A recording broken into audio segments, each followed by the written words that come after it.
¿Cómo están? Hoy vamos a empezar el módulo 4.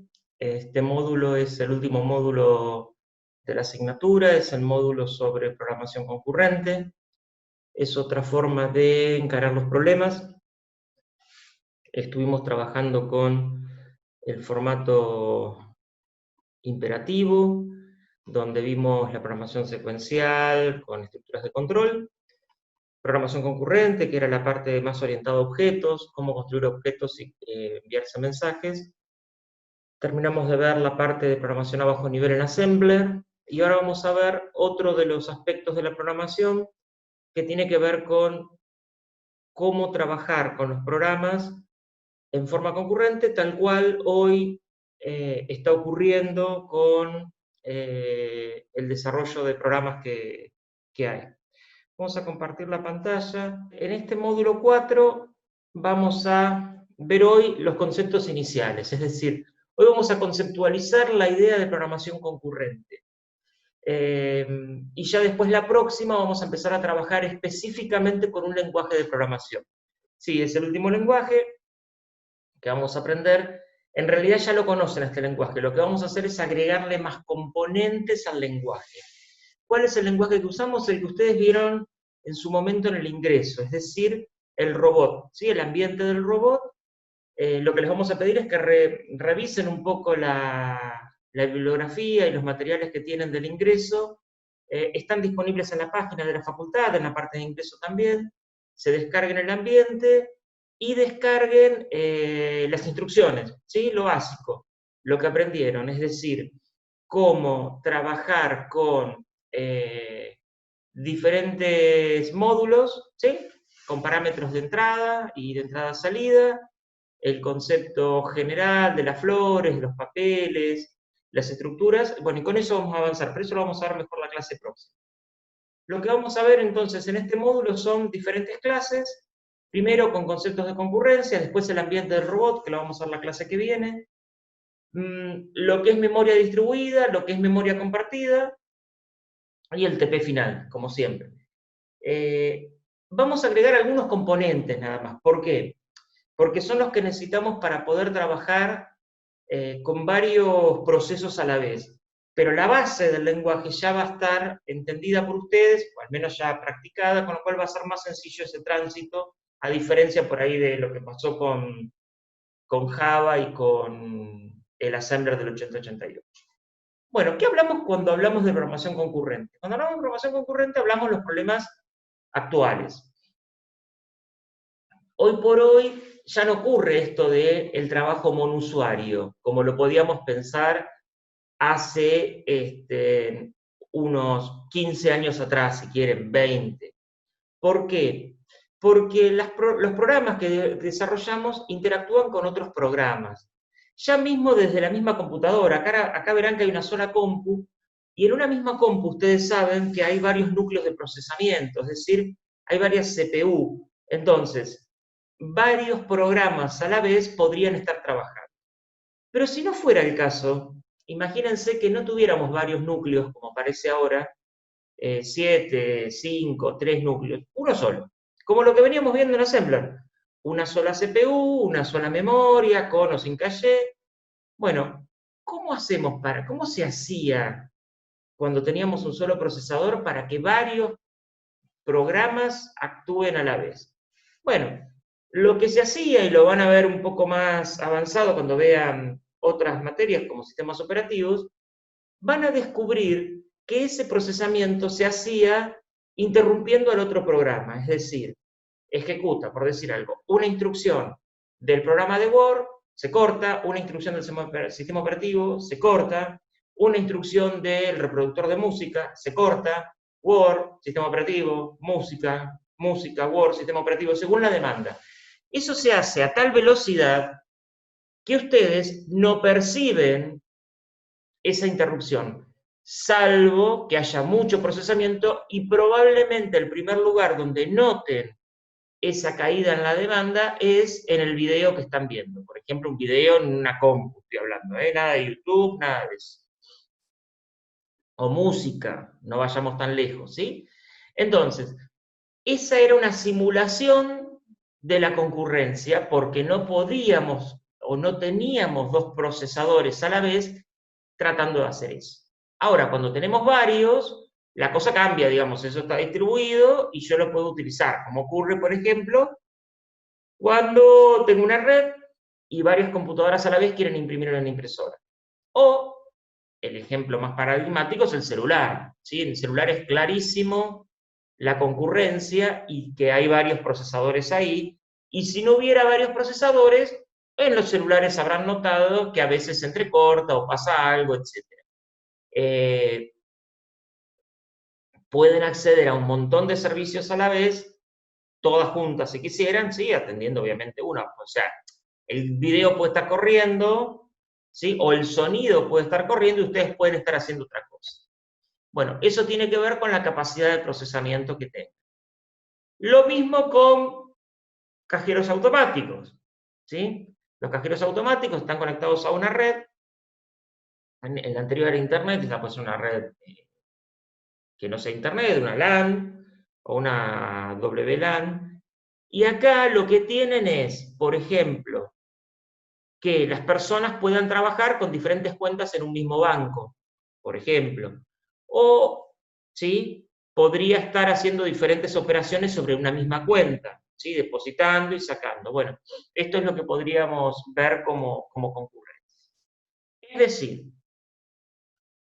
ahí, ¿cuáles son los conceptos claves en todo esto? ¿Sí? Como conceptos claves tenemos ejecutar múltiples actividades en paralelo o en simultáneo, que lo acabamos de ver, interacción de distintos procesos al mismo tiempo, influye obviamente, sospecharán, en el hardware, en el sistema operativo y en la cantidad de procesadores, y es un concepto clave para la ciencia de la computación. Digamos, la ciencia de la computación basa su existencia, su existir, en base a estas características que tiene la computación. Digamos, acá van a poder hacer toda la parte que tiene que ver con los procesos medibles, transferibles, verificables, ¿sí? Van a poder trabajar con todo eso. Entonces, como les decía, ¿dónde está? Diferentes páginas web de los navegadores, el sistema operativo de la computadora, la reserva cuando hacen de pasajes, de hoteles, en los teléfonos, accediendo a una o a distintas cuentas. ¿Sí? Por ejemplo, acá puede estar pasando que yo estoy extrayendo y hay otro que está depositando en mi cuenta. Eso puede ocurrir, ¿sí? Entonces, ¿qué dos conceptos hay que tener en cuenta o surgen con la programación concurrente? El concepto de programa, ¿sí? Que es el concepto de lo que ustedes conocen, ¿no? Conjunto de sentencias o instrucciones que se ejecutan secuencialmente, que es el concepto estático. ¿Sí? Diga, tengo un programa, sea en lo que esté programado, hay un orden de ejecución. Y el proceso, que es un concepto dinámico, es decir, cuando el programa ese está ejecutando, se lo llama proceso. Programa estático cuando lo hago, proceso cuando empieza a funcionar. Por ejemplo, ¿qué otras situaciones hay? Acá hay una típica que la deben conocer, la de los semáforos, ¿sí? Lo deben vivir en la ciudad. Es decir, acá los automóviles serían estos programas dinámicos, estos procesos que se ejecutan. Carriles de ruta son los procesadores sobre los cuales pueden circular, y los automóviles deben sincronizarse para no chocar. Ahí hay un concepto nuevo que se llama sincronización. ¿Cómo hago para que no colisione? Bueno, acá hay un semáforo. Claramente los que están en verde pasan, los que están en rojo esperan. Básico de esto es examinar qué es lo que ocurre acá, es qué tipos de procesos tengo, cuáles son los trayectos a recorrer, hasta dónde van a recorrer, qué caminos van a realizar y cuáles son las reglas de sincronización. Otra cosa que se pueden preguntar es, ¿yo necesito comunicarme con el otro vehículo? Bueno, hoy por hoy, no sé si hoy por hoy, pero hace 2 años, 3, 4, 5 atrás, decía, ¿qué tengo que comunicarme? Ahora, sí puede haber comunicación básica, tocar bocina, hacer juego de luces, y si lo dejamos avanzar a esto, ustedes pueden pensar en que si es un vehículo autónomo que se maneja sin conductor, como hay pruebas y experiencias en diferentes partes, muy importante que aparte de sincronizarse para no chocarse, se comuniquen y se pasen información. Bueno, estas cosas parecen como de ciencia ficción, pero no lo son, existen y hay que pensar, nosotros debemos pensar primero cómo hacerlas y después ver cuál es esa comunicación necesaria y qué es lo que es necesario para eso. En los programas secuenciales de la programación concurrente, si yo tuviera que desarrollar esto, ¿sí? Tengo un programa, se ejecuta y listo. ¿Qué cosas pueden ocurrir? Bueno, en principio que tenga que competir con otros programas que estén en funcionamiento. Sistema operativo, por ejemplo, ¿sí? Ahí ustedes van a aprender después, cuando ven arquitectura de computadores, que los programas se pueden interrumpir a través de interrupciones. Y esas interrupciones van a aprender a ser manejadores, que son los que se ubican en la primera parte de la memoria, que no trabajamos en el módulo anterior.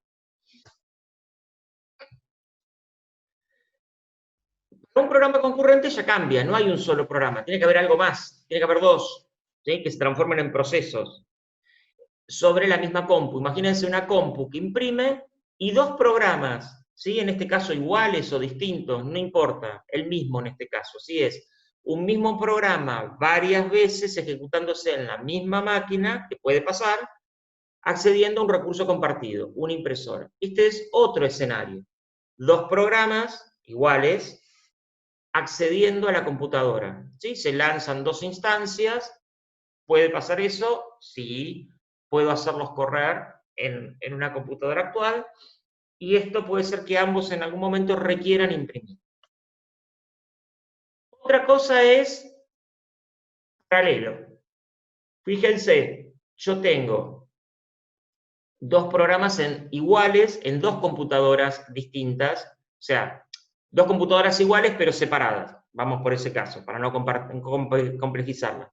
Dos computadoras de iguales características con el mismo programa dentro tratando de imprimir. Eso ya es en paralelo, es decir, en el otro yo puedo controlar quién imprime y quién no.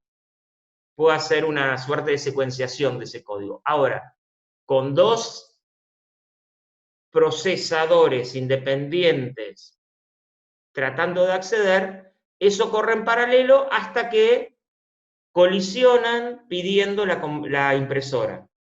Puede que no colisionen nunca, puede ser que en un momento diga, quiero imprimir, empiezo a imprimir, quiero imprimir y viene el otro. ¿Qué hace? Imprime arriba, se mete en la impresión, ustedes saben que no, que se encola el trabajo, termina este y va el otro, viene otro más, se encola, y los va atendiendo como colas, ¿de acuerdo? Otra cosa que puede pasar es el mismo caso anterior, pero heterogéneo, es decir, lo que va a acceder a la impresora son diferentes tipos de hardware. No son como en el anterior, que era el mismo tipo de máquina, sino máquinas diferentes. No importa, podría haber puesto un celular ahí si quieren. ¿Sí? Entonces es un mismo programa en máquinas con diferentes características accediendo a un recurso compartido. También es un programa paralelo. Entonces, ¿cuándo se dan estos conceptos? ¿Sí? Estos conceptos son los conceptos, este es el concepto general de concurrencia, es decir, múltiples procesos o tareas pueden ser ejecutados al mismo tiempo y pueden cooperar y coordinarse para cumplir la función del sistema. Hay que trabajar toda esa coordinación. ¿Qué cambios hay acá en el software? Y si seguimos programando como veníamos programando hasta recién, no va a alcanzar. Yo voy a tener que hacer algo. Voy a tener que introducir conceptos nuevos, que es lo que vamos a ver hoy. Hoy vamos a ver conceptos, no vamos a ver nada específico de instrucción, vamos a trabajar con pseudocódigo, ¿de acuerdo? O sea, que hay que tener cambios en el software, cambios en el hardware, y sí, también, porque vamos a tener que pensar de alguna forma cómo van a realizarse o cómo voy a empotrar ese hardware. En cuanto a las instrucciones, después decodifican y con el mismo tipo de instrucciones de bajo nivel que vimos, podríamos ensamblar esa instrucción, ¿de acuerdo? Pero el hardware va a sufrir modificaciones. Esas modificaciones probablemente traigan o no aparejadas más y o nuevas instrucciones. ¿Cómo cambió el hardware? El hardware cambió de esta manera. En el 80 teníamos un solo núcleo de procesamiento. Esto era lo más común. ¿Sí? Las terminales famosas de las IBM 360 eran las que habitualmente se utilizaban para monoprocesamiento. Procesaban solas y comunicaban después lo que tenían que comunicar. Ya después, en el 2000, y yo diría que un poquitito antes, pero supongamos el 2000, cuando realmente salen en producción, se agregan placas y se agrupan en núcleos de A2 procesadores, de A4 procesadores o de A8 procesadores, como los pentacore, ¿sí? O los octacore. Y en el 2019 hay otras computadoras, por ejemplo, como que existe hoy por hoy, que tiene que ver con muchos núcleos de procesamiento. Por ejemplo, la que tiene 2,3 millones de núcleos. Estamos hablando del 19. ¿Sí? En el 20 esto fue actualizado, pero supongamos una compu con muchos núcleos, imagínense si un espacio grande de procesamiento, como el que están viendo en la imagen, de acá abajo, como pasaba antiguamente en los 70, cuando queríamos mostrar los núcleos de procesamiento, que ya existían, pero no eran el común del uso, entonces eran unos edificios enteros para poder hacer lo que hoy por hoy hace la notebook que estoy usando para grabar esta clase, ¿sí? Digamos, esto es impresionante, pero es así. Entonces, esto va a evolucionar, obviamente, en poco tiempo, cada 5 o 6 años se dan unos saltos tecnológicos muy importantes. Vamos a ver qué ocurre ahora en esta línea de tiempo, pero pensando en las investigaciones y que probablemente en el contexto actual lleve alguna o no disminución en esa producción, pero seguramente ese salto tarde o temprano viene. ¿Cómo se evolucionó? Por ejemplo, esto es lo que ustedes conocen como una memoria de 8 núcleos o 8 cores, ¿sí? Ahí lo que tienen es una memoria principal totalmente compartida, ¿sí? Con dos grandes núcleos de procesamiento, ¿sí? Que los llamamos PI. Hacia adentro tienen diferentes tipos de memoria caché local, ¿sí? L2 y L3. Fíjense, la L2 compartida entre dos núcleos y la L3 entre dos bloques de núcleos, y hacia el interior de cada núcleo, ¿sí? L2, L3, un núcleo de procesamiento, y este núcleo, ¿sí? Tiene estos de acá que son los corazones o los cores, que es 1, 2, 3, 4, 5, 6, 7, 8. Tiene los 8 núcleos de procesamientos agrupados de esta manera de memoria de caché de nivel 2 y 3, ¿sí? Esto es interesante porque ahí están los procesadores, la memoria principal, la memoria caché nivel 2, la memoria caché nivel 3. Esto me permitió una evolución y esto trae la posibilidad de explotar este hardware, porque si seguimos usando el monoprocesamiento como un alto porcentaje de la gente lo usa, las personas por sí mismas no van a utilizar esto, hay que hacer programas concurrentes que exploten el hardware, si no el hardware está ahí, y si nadie se mete, podríamos seguir trabajando con este solo núcleo y se terminó la historia. Hay que hacer software que utilice esto. Entonces, eso es lo que vamos a empezar a pensar, ir en esa línea. Este proceso es largo, vamos a ejemplificarlo con el robot, y más adelante ustedes en la carrera van a trabajar puntualmente en cómo se programa esto. Si saben programar un núcleo, van a saber programar y comunicar al resto. Ustedes en programación 1, sobre todo, y gran parte de programación 2, aprendieron a hacer un programa monousuario, ¿sí? Ahora vamos a empezar a ramificar eso. ¿Cuáles son algunas de las preguntas que tenemos que hacernos? Bueno, ¿cómo se maneja la concurrencia? ¿Cómo interactúan los procesos? ¿Y cómo armamos un programa correcto? Esas serían las cuestiones, porque acá la cosa se va a complicar, ¿sí? ¿Por qué? Y porque yo me voy a tener que imaginar cómo eso va a evolucionar en el tiempo y no perder el control. Entonces yo voy a tener que saber cuál es el mecanismo de concurrencia que me provee el lenguaje de programación para yo programar adecuadamente y que el programa, por ejemplo, no se rompa, no se pare, no agote los recursos, no colisione. Bueno, hay un montón de conceptos nuevos que aparecen que vamos a tener que trabajar. Para trabajar esos conceptos tenemos que trabajar dos ideas fundamentales, que son cómo comunicar y cómo sincronizar. Si ambas cosas las hacemos bien, vamos a tener éxito. Básicamente, los procesos en algún momento van a tener que comunicarle algo al otro, le van a tener que decir algo, va a aparecer el pasaje de parámetros. Con lo cual, aparte de eso, vamos a tener que sincronizarlos. Por ejemplo, si ambos van a querer acceder a la misma porción de memoria, a la misma impresora, al mismo micrófono, al mismo parlante, algo va a haber que hacer. Con lo cual, los lenguajes concurrentes tienen que proveer mecanismos. ¿Cuáles son esos lenguajes concurrentes? Muchos no los conocemos. El robot lo tiene, agrega mecanismos de sincronización. ADA, que es otro lenguaje, agrega mecanismos de comunicación. Hay otros lenguajes más cercanos al hardware que agregan mecanismos. En C, yo podría programar mecanismos de sincronización y comunicación, pero lo mejor es que el lenguaje provea ese mecanismo. Algunos los proveen, por ejemplo, como cuestiones que ya vamos a ver, que se llaman monitores, a veces lo proveen a través de semáforos, a veces de un mecanismo complejo como rendezvous, que es el que tiene ADA, ¿sí? Acá vamos a ver que los procesos utilizan el concepto de semáforo en el robot, pero a través de dos ideas básicas. Una es la de liberar, ¿sí? Y bloquear. Bloquear y liberar va a ser parecido a un semáforo, ¿sí? O sea, pido y libero. Eso nos va a servir. Y después, bueno, se van a poder comunicar de alguna forma. Entonces, ¿cómo es la comunicación? Preocupémonos por eso. La comunicación se puede dar a través de dos formas. Yo me puedo comunicar a través de pasaje de mensajes o de memoria compartida. ¿Sí? Memoria compartida es dejo algo en un lugar, me voy, viene otro, se lo lleva, comparto un pedazo de memoria. O te mando un mensaje y vos escuchás cuando querés o me estás escuchando para recibir el mensaje. Puede ser sincrónico o asincrónico. Sincrónico es cuando hablamos por teléfono, asincrónico es cuando mando un mensaje por WhatsApp y alguien en algún momento me contesta. Entonces, vemos el pasaje de mensajes como ejemplo general, después vemos robot cuando llegue el momento.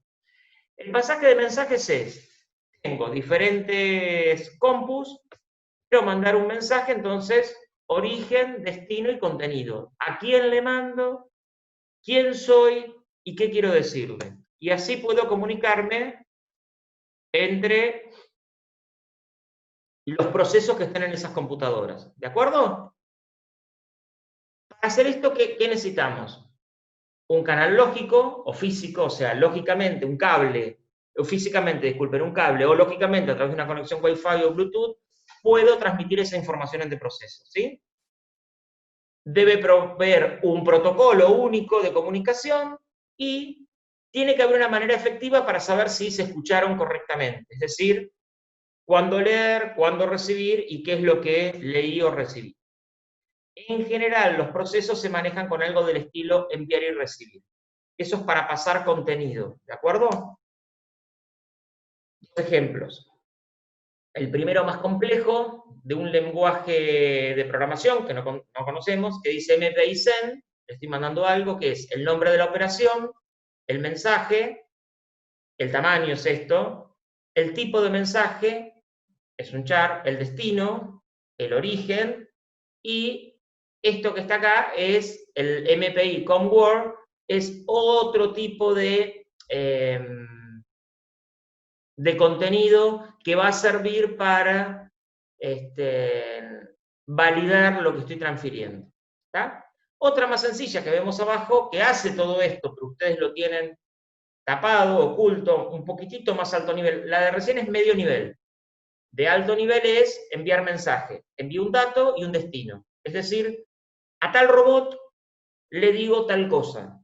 Le envío, no sé, 40, un valor. ¿De acuerdo? O true o false, lo básico. Eso vamos a aprender después. ¿Cómo es el envío y la recepción? Envío y recepción pueden ser sincrónico asincrónico en cada caso. Depende del lenguaje que los implemente a todos. Cuanto más cosas agreguen al lenguaje, más compleja se vuelve la programación. ¿Qué tiene el robot? Lo que tenemos acá. Pasaje de mensajes para el envío asincrónico. Es decir, mando y vos escuchás cuando querés. No me tenés que estar escuchando. ¿Sí? Tipo WhatsApp, te mando algo. Para recibir es sincrónico. Yo no puedo estar haciendo cualquier cosa y de repente viene algo, no. Me estoy esperando que alguien me diga algo. Estoy procesando, en un determinado momento no lo puedo hacer más y me quedo escuchando a que alguien me diga qué hacer. Si no, me quedo ahí. Eso está bueno porque puedo sincronizar. ¿Está? Hay un momento de sincronismo, porque si es todo asincrónico, depende, sabremos cómo en otro curso, cómo lograr eso. Sincronizo y escucho. Lo que tiene de bueno es que el punto de sincronismo lo manejo yo, lo que tiene de malo es que este proceso se puede morir de inanición, se llama. Es decir, si nadie le dice nada, eso queda ocupando memoria, dando un bucle o haciendo nada en memoria. Eso no puede pasar. Entonces, tengo que garantizar que en algún momento alguien le diga esto, algo, terminá, por ejemplo, para que deje de funcionar. Este dato lo vamos a recuperar en las próximas clases. Y el otro concepto es la memoria compartida, ¿sí? El pasaje de mensajes es, me envío datos, la memoria compartida es, accedo a un lugar específico para compartir algo. Es decir, hay una memoria principal entre estos tres computadoras, o sea, tres procesos en cada computadora, ¿sí? Y hay caches de nivel 2 entre esos procesadores para poder tener información. Y la información la circulo por esos lugares, la coloco ahí o la saco. ¿Qué pasa con eso? Tengo que tener cuidado de quién accede. Es decir, a ver, si yo estoy dejando un valor y hay alguien que está modificando el mismo valor, lo está restando, no puedo hacer las dos operaciones a la vez. O sea, alguien entró a esa celda, la bloquea, la suma, ¿sí? La desbloquea y después recién entra otro y la resta, bloqueando, restando, desbloqueando. ¿Se entiende? Eso que parece sencillo se complejiza cuando hay un montón a la vez trabajando y encolándose o sabe Dios haciendo qué. ¿De acuerdo? Eso hay que mirarlo. Entonces, intercambian información sobre esa memoria compartida, tienen que bloquear y liberar, que es el segundo concepto, y lo más fácil es una variable de control. Si yo tuviera que implementar esto y mi lenguaje no me lo proveyera, podría utilizar una variable de control yo interna para poder llevar el control de esto. Pero bueno, mejor que el lenguaje me lo provea. Entonces, acá actuamos sobre el recurso compartido, ejemplo de la impresora. Pregunto, ¿está libre? Si me dice que sí, bloqueo, uso, libero. Si me dice que no, pregunto, libre, libre, libre, libre, libre, libre. Guarda acá también, porque me puedo quedar indefinidamente preguntando, salvo que alguien me diga, terminá, porque no vas a tener éxito, o alguien que me garantice que en algún momento va a estar libre. ¿Está? Este es el concepto de semáforo. ¿Está? El semáforo tiene que andar bien, no se puede descomponer. No puede quedar siempre rojo, siempre verde o en amarillo y que sea la buena de Dios. Tiene que estar siempre funcionando. Para eso hay diferentes lenguajes. Acá vemos un ejemplo. P y B, que son el nombre P es para bloquear, B es para liberar. ¿Sí? P es una variable sobre el semáforo que lo pide, protege un recurso y B es el que lo libera, que libera un recurso, sobre una variable sobre la cual implemento. Esto lo podría programar. ¿Sí? Una variable en que yo estoy trabajando booleana, por ejemplo. P la pone en true de ocupado y B la pone en false de libre, por decir algo. Otra es bloquear y liberar como va a tener el robot. El robot ya estará sospechando que tiene pasaje de mensajes que tenemos enviar y recibir, después lo vemos, y tiene bloquear y liberar esquina, lo va a hacer a nivel esquina. Mi memoria compartida en el proceso del robot es la ciudad. ¿Sí? Sobre esa ciudad voy a tener zonas y sobre esas zonas voy a poder trabajar. Después lo vemos eso. Yo voy a poder bloquear una esquina o liberar una esquina puntual. Avenida y calle bloqueo, ¿sí? Una esquina es una avenida y una calle. Y libero una avenida y una calle. Veamos algunos ejemplos generales como para poder tener, imaginar esto que les cuento. Supongamos que en un programa existen tres procesos que quieren incrementar en uno, cada 15 segundos, el valor de una variable que están compartiendo. Cada 15, ¿sí? El código a continuación es correcto, veámoslo. Variable compartida es cont. Proceso 1 dice delay 15 con igual a cont más 1. Delay 15 con igual a cont más 1. Delay 15 con igual a cont más 1. La variable está compartida, es decir, está en una zona compartida. Con lo cual yo entro, digo, imaginemos distintos ritmos. Proceso 1, 15, se queda esperando 15 segundos, cuenta 1, 2, 3, 4. Viene el otro, ¿sí? El otro va por 4, este va por 1, 1, 2, 3, 4. Este entra, pum, la comparte, le cambia el valor, viene el otro, le cambia el valor. Supongamos que dos a la vez acceden, los dos empiezan a contar. 1, 2, 3, 4, 5, 6, pum, van los dos, está compartida, ¿sí? Este le suma 1, este le suma 1. Entonces, tengo la variable con, que vale 0. Este hace 0 más 1, 1, 0 más 1, 1. Los dos a la vez no van a poder escribirlo, no importa lo que pase, no lo sabemos, pero seguro que uno de los dos va a entrar primero. Entonces este le va a decir 1 y este le va a decir 1. ¿Qué pasó? La variable no vale 2, vale 1. Ahí tenemos el primer error de no pensar bien la concurrencia. Es decir, si yo no tengo ninguna condición y los dos agarran la variable y los dos entran a la vez, vamos a tener un problema. Veamos esta otra solución. Liberando y bloqueando, que era lo que decíamos, ¿no? ¿Qué puede ocurrir? Proceso 1. E, variable, espero 15, con igual a con más 1, B variable. ¿Qué hace esto? Se disparan los tres procesos, no importa. Por lógica uno va a llegar primero, chicos, esto, y chicas, esto es así. Entonces, llego a, alguno llega primero. El que llega primero bloquea la variable, o sea, no, cont está en rojo para el resto, está verde para mí. Entro, me quedo esperando 15 segundos, le sumo 1 y la libero. Entonces pongo 1, entra el otro. 15 segundos, 2, la libero. El otro.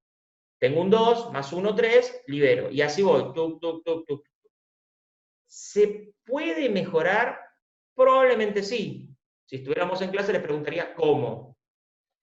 A ver, una idea, les tiro.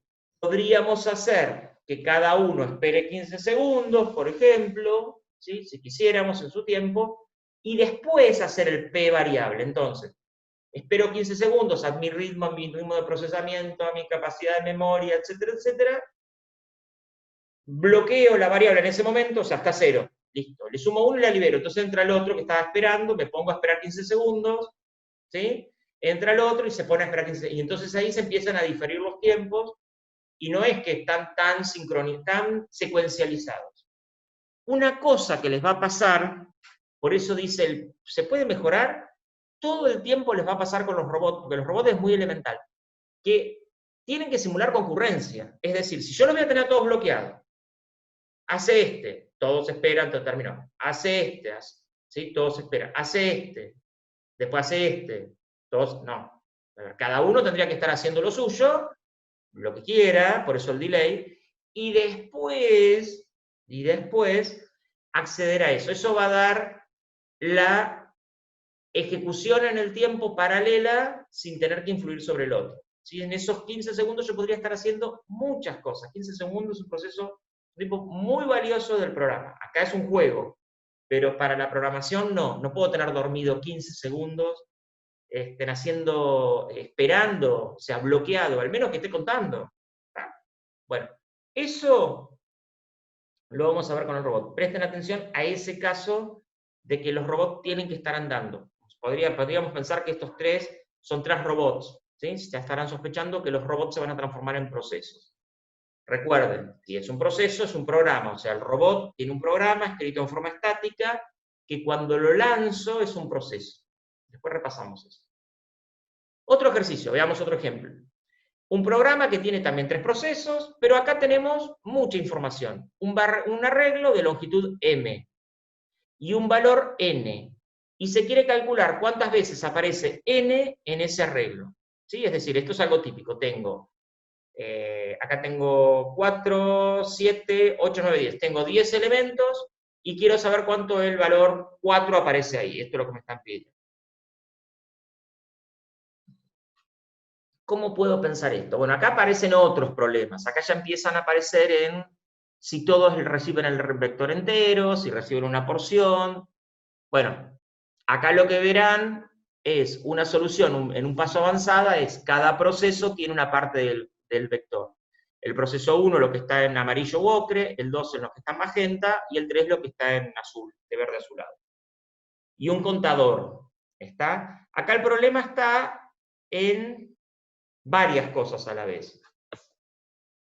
Hay dos cosas compartidas que ya las vieron, el vector y el contador. O sea, el vector tiene tres partes compartidas y el contador, como veníamos de antes. Entonces, supongamos esto. Tengo tres procesos, límite inferior y superior para cada uno. Vuelvo un segundito, ¿no? Este es inferior 1, superior 3, inferior 4, 5, 6, 7, superior 7, inferior 8, superior 10. Cada uno tendría su porción. Un for, desde el inferior hasta el superior, preguntando si esa posición del vector, si b de i, vale n. ¿No? Preguntan si es el valor buscado. Si, por ejemplo, es 4, es 4, es 4. Cada vez que lo encuentran, hace cont igual a cont más 1. Bueno, cada uno, como está en una parte distinta del vector, estamos como no pisándonos. O sea, si los límites inferiores y superiores están bien, no nos vamos a entrelazar. Ahora, el contador vuelve a tener el mismo problema que el anterior. Es decir, 0. Yo cuento, ¿no? Termino. ¿Sí? Es compartida. Entonces, imagínense que a la vez dos procesos toman el valor 0. ¿Sí? Porque terminan a la vez. 0 es igual a 0 más 1, 1.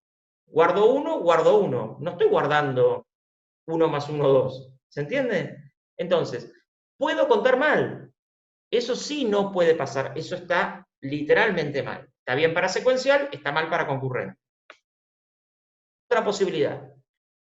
Ya sospecharán que lo único que conocemos es bloquear y liberar. Tengo que bloquear y tengo que liberar algo de lo que estoy compartiendo. ¿Qué estoy compartiendo? Diferentes cuestiones. Fíjense. Ahí tengo un for que corre desde el inferior al superior. Cuando accedo a preguntar por el valor de una posición de i, ¿sí? Que es local, y si vale n, cuando entro a preguntar por una posición del vector, no estoy los tres procesos metiéndome en el vector. Ahí lo que bloqueé es, todos corren, cuando voy a leer una posición, los demás paran. Pregunto, ¿es el valor buscado? Sí, entonces, cuento y libero. Se mete el otro, cuento y libero, cuento y libero. Ahí estoy garantizando que bloquea a todos, 0 más 1, 1, listo. ¿Ya? El otro no, este sí encuentra. Se bloquean todos, 1 más 1, 2. ¿Se puede mejorar? Ya sospecharán que sí. No necesito, en este caso puntual, bloquear el i, porque el i no es una variable compartida. El i es una variable local, porque tengo tres procesos en tres partes del vector. ¿De acuerdo? El i es de valor local, no está declarada a propósito en cada proceso, pero ese i tiene que estar declarado en cada una de esas variables, ¿sí? Es decir, acá debería haber un i y un i. Si el i es global, cosa que no debe pasar, tenemos un lío. Vuelvo al coso. Y local, no necesito bloquear, yo necesito bloquear el cont. Entonces, cuando voy a contar, hago bloqueo, cuento, desbloqueo. Bloqueo, cuento, desbloqueo. Y me puedo mover en las posiciones. Ahora, si el i por algún motivo fuera global, esto no anda. Por eso las variables globales no, ¿sí? Eso de variable global está mal. Acá tienen un ejemplo de por qué.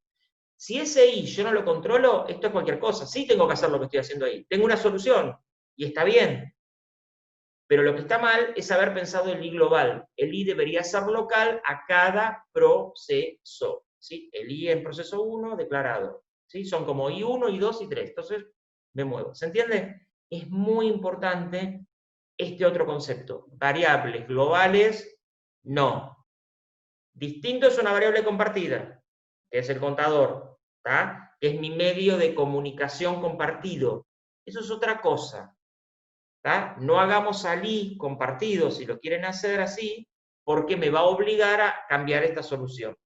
Si el i fuera compartido, esta solución lo resuelve. ¿No es la mejor solución? No, es local. Este punto va a pasar con el robot, pero se los recomiendo que lo recuerden porque cuando avancen en la carrera va a ser muy puntual cuando la variable es local y cuando la variable es compartida. Ese es el concepto que tenemos que tener, ¿sí? Ahí ya lo vemos con la solución correcta, ¿sí? ¿Por qué? Porque el i era local, ¿sí? Acá no lo puse, pero es i local, i local, i local. Esta es la solución que corresponde, ¿sí?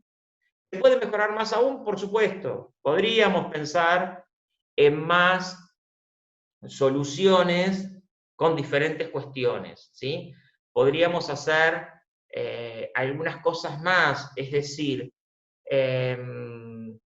ve si bien es compartido, está distribuido, es un concepto distinto.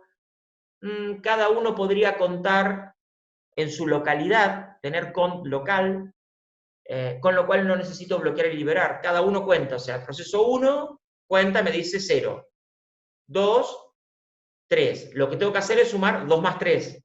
Entonces, cuando termino, tengo que informar por un parámetro, tengo que sincronizar cada uno que me diga algo para una variable sincronizada en otro programa. Esa solución es la mejor. ¿Está?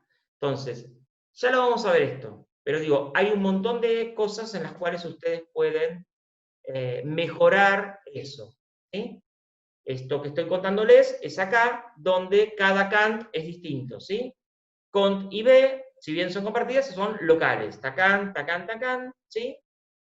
Yo podría hacer un mix de lo que les conté recién. Fíjense, uso una variable local cant, fíjense, pero sigo teniendo compartida cont.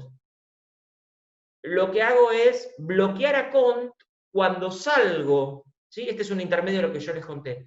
Cuando salgo de cada proceso, fíjense, yo, local con can, ejecuta, me dice 0, 3, 2. Cuando salgo hago lo que les digo, pero lo hace el mismo proceso, fíjense. Bloqueo a cont, le digo cont más can, 0, listo, ya está, 0. El otro, cuando termina, dice 0 más 2, 2. Y el otro dice 2 más 3, 5. Y acá tienen la solución a lo que yo les contaba. El mismo proceso, cuando termina, bloquea y desbloquea la variable. Otra cosa que yo les conté es, paso el parámetro y hago un envío de mensajes y sincronizo los procesos. Fíjense cómo hay diferentes soluciones para el mismo problema. Esta sería la solución ideal, ¿sí? Variable local, la local, pero con la compartida la voy bloqueando. Bueno,